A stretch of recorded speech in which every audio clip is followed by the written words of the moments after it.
When we think about our future, it's not something that we just walk into by accident, right?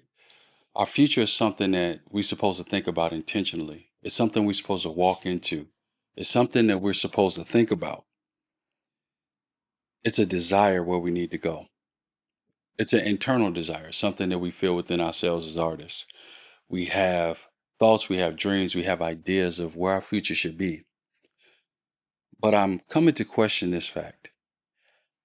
It's very clear that a lot of us don't think intentionally about where we want to go when we're in the moment. And what I mean by that is we may have thought about it at one point or another, but we have not done it in a way that is consistent. We haven't done it in a way that is intentional, and we haven't done it in a way where we can see the roadmap as to where we're going. And I believe that contributes to a lot of the frustration that you may have as an artist. Um, what if I told you that one of the main keys to stay inspired, consistent, and strategic about your artistic practice is having a deep, intimate, and focused relationship with the version of you in the future that's already there? What if the future you is waiting on you to be who you need to be today to get there? So, in this episode, I want to talk about what it means to be in relationship with the value of your future self and why it's important, and the pain of not being one with your future self, and how this keeps you creatively inspired when you have this idea and when you have the vision of who you are in the future. How does it keep you motivated? How does it keep you going? How does it keep you consistent in your creative practice? So, what does it mean when I say be one with your future self? What does that look like? So, being one with your future self means that you proactively engage in the future, and then you're embodying the following. You have belief in where you will be in the future. You have the mindset to position yourself to engage the future. You develop the systems and routines that you put in place to protect your pathway to the future. And you develop the habits to maintain what is required to meet your future self. It's not a passive or haphazard visualization of where you see yourself. It's a spiritual agreement, it's an embodiment, and it's an operational agreement that you have with the future. So, one of my favorite axioms that I've heard, and I believe I heard this from my pastor, he talked about your future self is determined by a series of decisions that's been made over time. So, every time we decide something about our future as an artist, who we collaborate with, what albums we do, what songs we make, what piece of art we create. These things are stepping stones that leads us to our future. It leads us to who we're shaping ourselves to be. It leads us in the conversation of what people say about us as artists, because that particular art or that particular music or that particular medium of art is an expression of who we are. And people see that, they sit with that, and they critique it, and then they make statements about, what that is. So when we think about what we're doing and the activities that we do daily, we have to think critically about, is this leading me to my future self? Is this leading me to where I want to be as an artist? Because if not, uh, you can very easily stray from where you intended to be in the first place. And what does that look like? When you think about it, there's a misalignment with your future self that leads to either two things. You either burn yourself out or you become stagnant because you're working, but it's not purposefully or intentionally. And another thing that tends to happen is it leads to poor decision making. So, just taking a step back as an artist, I've experienced this before where I've accepted gigs, I've accepted opportunities where it seemed exciting on the surface, but I didn't really evaluate it intently for where my future self was going. So, what ends up happening is you end up coming into an agreement and doing specific events or accepting specific activities that in the end you like it didn't make me feel well. It wasn't fruitful. It didn't lead me to where I wanted to go. But that's only because I didn't take the time to assess what my standard was, where I wanted to be in my future to determine if this is something that I need to do that's going to lead me there. And then you'll find yourself falling into survival cycles. So if you're only reacting to the moment in front of you, you're not curating or cultivating your future. And that's, I think the point number three is a very powerful one because when you don't operate in relationship with your future, you become very reactive. Um, you become very reactive to opportunities that come your way. You don't find yourself carving and cultivating and creating your future. And in the end, that could be very challenging to deal with as you continue to build your creative practice. So some research that I found in 2023 from Sound Charts, it stated that 53% of independent artists, without establishing a long-term strategy for their future, they felt disconnected from their creative purpose within a year or a year and a half of going full time. So, and that makes sense because when you're disconnected from your future, that means you're disconnected from the roadmap. You're disconnected from the pathway. You're disconnected from the vision of where you see yourself as an artist. And if you're disconnected from the vision, then what happens? You will go to and fro, here and there, back and forth, left and right, without any direction or any guidance. You don't have any standards in place to say, this is where I want to be. This is where I'm going. These are the activities that I'm going to do to get there. And allowing God to meet you in that particular space to get you to where you intend to go.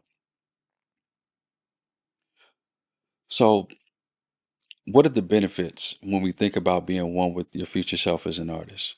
How does this keep you creatively inspired? Because we all go through ebbs and flows as artists. But how do you find yourself reattached back to that purpose and re-energized creatively? You think about it this way. It becomes the anchor within your present work. It provides strategic clarity. It gives you something to always fall back on when you find yourself strained, when you find yourself moving away from your intended purpose. And then your future self as an artist and where you want to be, it determines your business model today. So, what does that look like? I'm just going to use two extreme examples. If I'm an artist and I'm concerned about, say, getting signed to a major record label, that means that everything that I do actively is engaging my way to being seen or being noticed by a major record label to be signed as an artist. Um, I may be an artist who particularly don't care about running my own business and my own practice. So I may do things actively to build that audience and to build uh, my creative practice up so a major label can see me and then I could potentially position myself to be signed. But then what if I want to be an independent artist who wants to own my masters? I want to own my business. I want to own my creative pathway. I want to have these direct relationships with fans that I want. I want to be able to curate these relationships. Then that's going to determine how you operate in your business model. It's going to determine what products and services you put out. It's going to determine how you create music. It's going to determine all of these different things that is relevant to who you are as an artist and how you position yourself for your future. So that's what it does. It provides clarity for where you go in your future. It also unlocks creativity on a more consistent basis. Again, like I mentioned before, we all go through ebbs and flows, but when you have an intention on where you want to be, it at least puts you in a position to know what to say yes to and what to say no to. So if I'm an artist, I have a more avant garde mindset around my art. I like bodies of work, I like albums. Then when I'm in the studio, that's the intention that I'm coming with. I'm coming with developing and creating a body of work. I'm very clear on what that looks like creatively. So even when I get stuck, I have a way to work myself out of I have a pathway to work myself through, because in the end I know what I want to do. I want to make an album. I want this type of concept. I want to talk about these type of things. I intently think about this. And then your tactical moves become obvious. So you don't find yourself thinking about what's the next step? What should I do? Where should I be? And even if you're in that mindset or in that framework, you still, at the end of the day, know exactly where you want to be ultimately. So if I'm stuck on how to have an album rollout, that's different than being stuck with, I don't know what to do with this song. I don't know what to do with these studio sessions. I have no idea of what musical product I want to release. Those are two different things. So when it comes to like touring or studio setup or merchandise or, and things and team building, you become one with that. And each decision has strategic context. It's not just reactive. So again, you're not wondering what to do. You're more so figuring out how to do the thing that you've already set your mind to. And then there was a stat from Bandzoogle in 2024 where it talked about 67% of full-time independent artists who set clear career goals increased income year over year, compared to just 29% of those who did not. So while income isn't a determining factor of the quality and the value of the art, when it comes to building a business, artists who are very clear, more have a better idea of where they want to go. They know where to place their resources. They know where to place their energy. They know what they need to do intently for their creative future. Whereas that on the flip side, if you don't have that clarity, if you don't have that intention, then you're running the risk of losing money. You're running the risk of investing in things that don't add value to who you are as an artist. And again, you just leave yourself with a no definitive stance on where you want to be.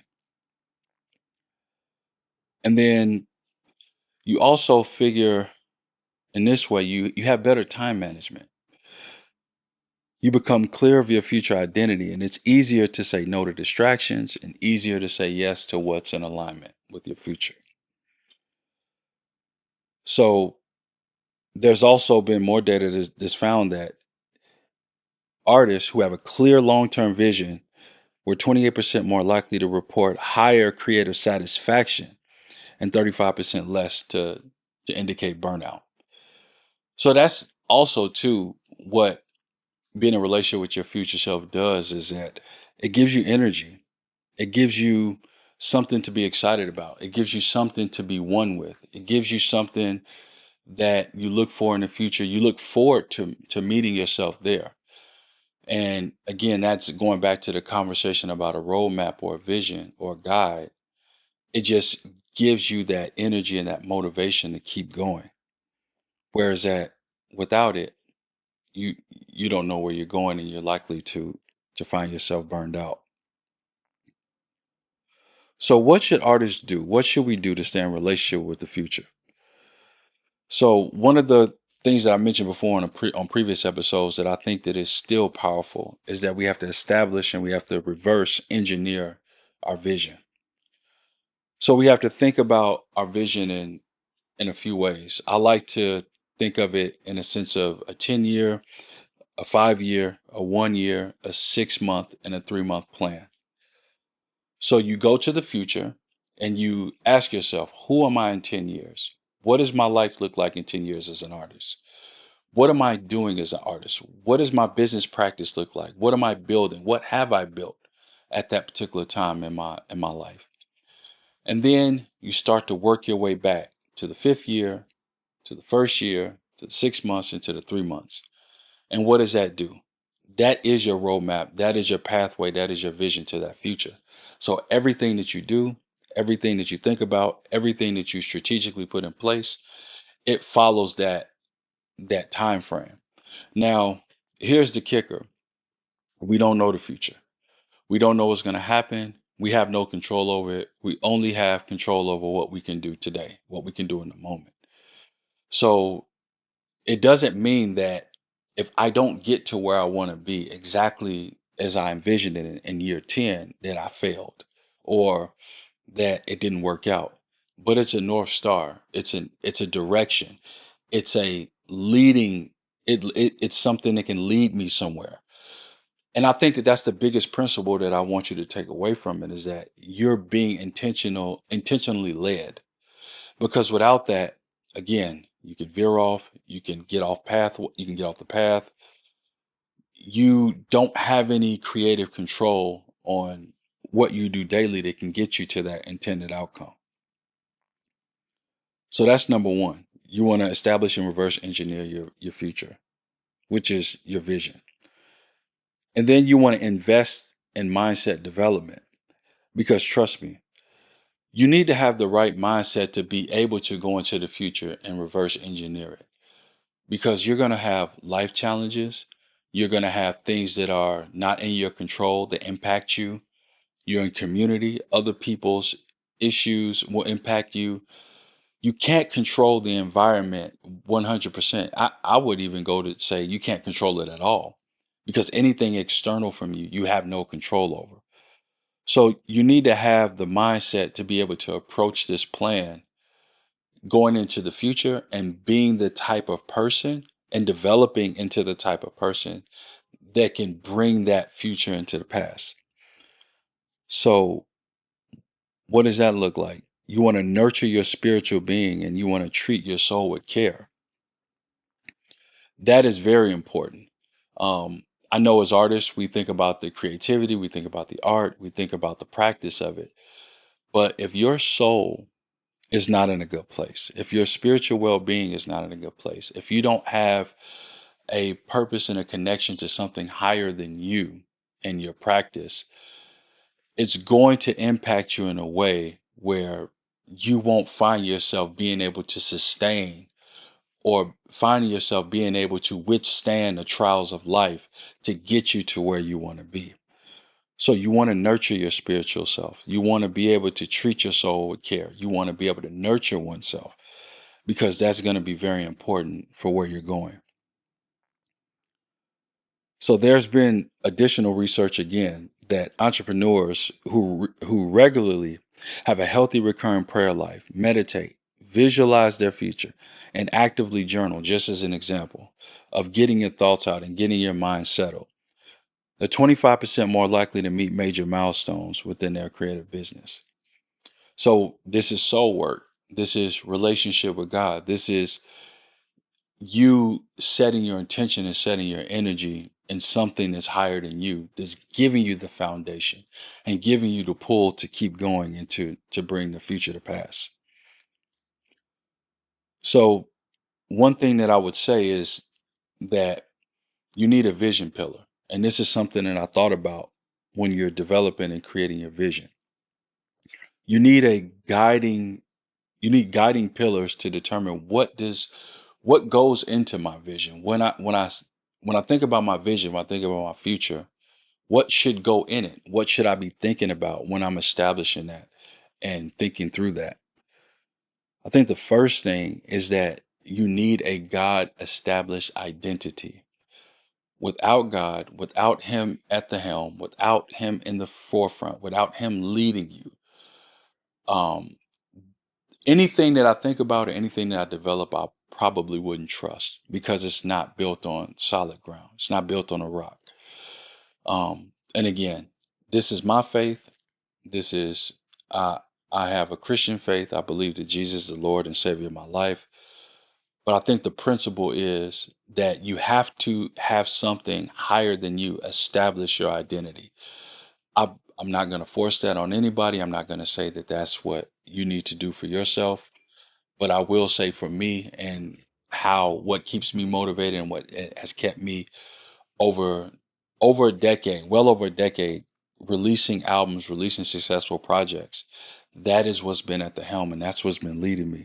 And that is what gives me the vision and the energy to keep going. And then you want to have a mission of what you do. You want to have a clear understanding of what you do today. Because the vision is your future, the mission is who you are now. You want to be clear on that. You want to be clear on what type of artist you are, what type of artist you're not. You want to be clear on how you collaborate, how you do not collaborate. You want to be clear on what's important to you, what's not important to you. All of these things go into the melting pot of your mission so you can be very intentional about what you're doing. And then when when you have your vision established, you want to prioritize personal development. You want to constantly grow in your knowledge, constantly grow in your education. You want to constantly grow in your business because you want to be able to be present and you want to be in the future. You don't want to be catching up. In 2025 and going beyond, the world is constantly changing, it's constantly evolving. And you need to be aware of how you fit within that. Um, you don't want to find yourself falling behind or lacking behind because you find yourself saying, okay, in this area of my life, I'm good. This is where I need to be. No further development is needed. That's when you need the most development, when you think you don't, because development should be a lifetime, should be a lifelong journey. Personal development should be a posture. It should be something that you seek to do every day of your life so you continue to get better and better as a person, and that impacts and affects your practice as a creative. And then you want to think about your partnerships. You want to think about who you work with. You want to think about and it's not necessarily a specific person. It's more so the character of the person, the posture of the person's heart. Who are they? What are they? What do they value? What do they? How do they live their lives? Because these people that you partner with to bring your vision to pass, you have to be in alignment. You want to be in alignment with people who see things the way you do, not necessarily exactly word for word or step for step, but have the same values and principles in overall. For example, if uh if a person doesn't have any integrity with how they handle money, you don't want to be in alignment with that person when it comes to your business practice, because if they don't have any integrity when it comes to money, how are they going to have integrity when it comes to dealing with money with you? So when merchandise is getting sold and contracts are getting signed and all of these things, if there's no honesty and integrity there when it comes to that in their own life, what makes you think that you're not going to be a casualty of that? So you want to be in partnership with people based on the fruit of who they are, not what they're telling you, not what they're saying, not what they're presenting themselves to be. And then with your vision, you want to be able to have moments where you can evaluate the progress. As you continue to build over time and as you continue to take step upon step upon step, you need to evaluate. Is what I'm doing working? Is it not? Do I need to pivot? Uh, is there a knowledge gap somewhere? Do I have the skills? Should I bring in someone to help me in this area? You have to evaluate what you're doing. Is it working? Is it not working? And being open to feedback and being open to a different way of doing things outside of what you believe to be true about that particular situation. Because again, over a 3 month, 6 month, 1 year, 5 year, 10 year period, things will change. You will change. You will grow. You will evolve. Other people around you will evolve. So that's going to impact your vision and where you intend to go. And then once you establish these things within your vision, you want to systematically create a daily, weekly, and quarterly review schedule. And this goes back to the previous point I made about evaluating the progress. You want to carve out time to track your progress in systems, making sure that it's in alignment with your future and your artistic vision.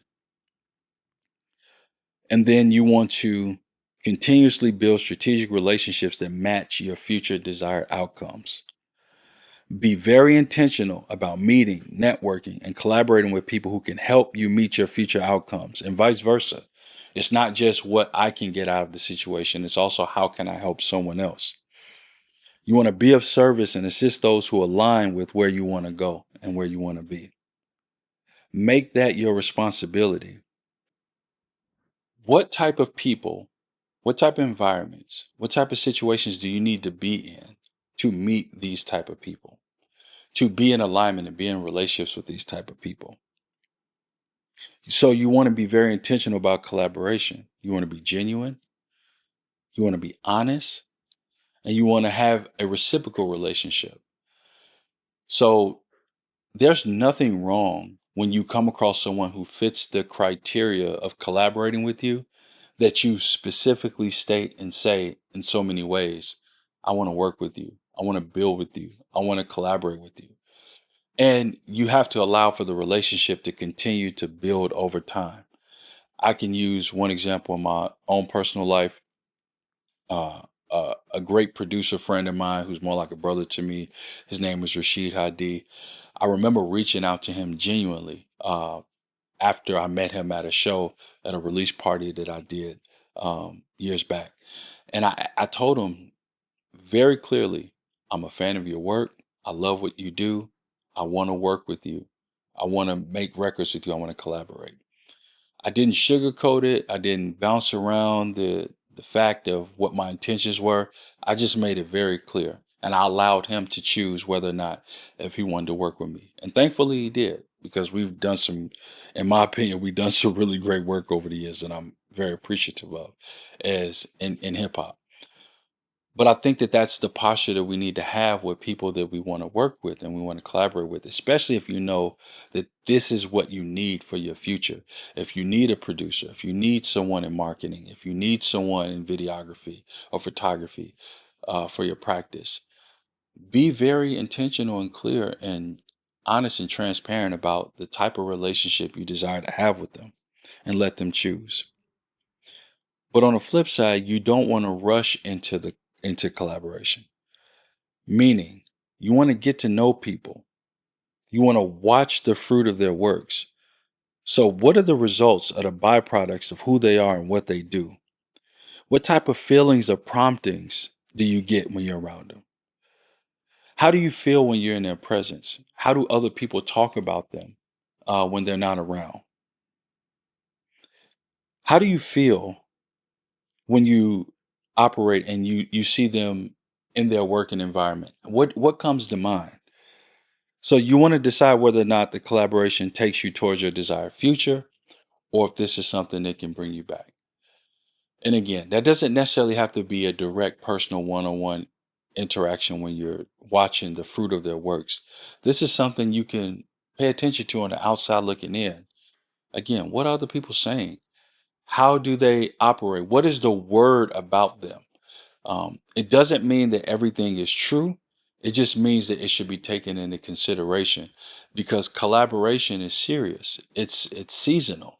Once you tell someone that I want to work with you and they come into agreement and say I want to work with you as well, now you have put yourself into an agreement of a season, because it's not just 1 day or 2 days or 3 days of you working with them. This happens over the course of weeks, of months, of years sometimes. So, who you decide to partner up with is very important, and you want to make sure that you're doing the best you can to make sure that the people you work with are the people you need to be in relationship with for your future. So, what are some of the key takeaways that I would love for you to take away from this episode? Being one with your future gives you purpose, focus, and more often than not, it provides inspiration. Not being one with your future leads to stagnation, poor decisions that don't align with your future vision, and it creates cycles of surviving within your creative practice. It makes you reactive, not proactive. And then we must actively be in relationship with our future self. Break it down into tactical actions and evaluate our alignment daily, weekly, and quarterly towards our future. Remember, 3 months, 6 months, 1 year, 5 year, 10 year. Be in relationship with those time frames in your creative practice. Think about them, critically think about them, evaluate them, and be intentional about where you want to be. So if today you feel creatively lost or unsure on what your next move should be, stop and ask, what would my future self need from me right now? That version of us already exists and is waiting for us to meet them there. It's being only by placing our future plans and our future in the hands of God actively engaging it and doing what's asked of us to meet our future outcome, if it's His will. So identify who you are in the future. Be one with that version of you and reevaluate what you believe about that version of you. Identify what's getting in the way and then commit or recommit to that version of you that's waiting on you.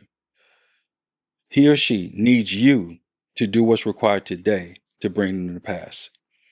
Before you know it, you will be the version of you in the future that's waiting on you. And that's the goal and the takeaway that I intentionally want you to take away from this episode. Be in relationship with your future self. Who are you in the future? Understand it. Spend time with it.